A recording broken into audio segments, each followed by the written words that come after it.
અને એ લોકોને સજા આપે સરકાર. મોદી સાહેબ જેમ સરકાર નથી આપતી સજા, આ ખરેખર સજા આલવી જ જોવે. અને હું એના મા બાપને સજા આલવી જોવે.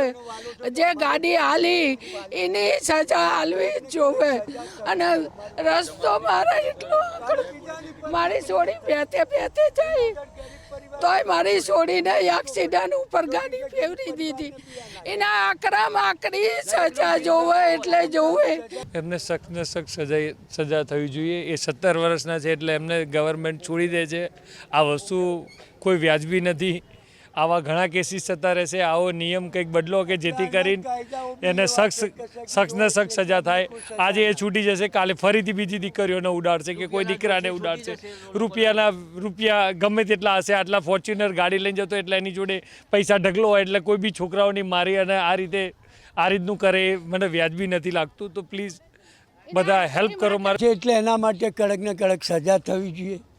અને આવા નબીરાઓને એક વખત સજા થશે તો જ મા બાપની આંખો ખુલશે. બાકી તો મા બાપ તો એક જ સમજતા હોય છે કે મારો છોકરો કેટલો ગાડી આટલી નાની ઉંમરમાં ગાડી ચલાવતો. એટલે બીજું રૂપિયાના જોરથી આ લોકો અધિકારીઓ આ તે જ્યાં કહે ત્યાં પૈસાના જોરથી કેસો લુલા કરતા હોય છે અને નિર્દોષ માણસોને ન્યાય મળતો નથી.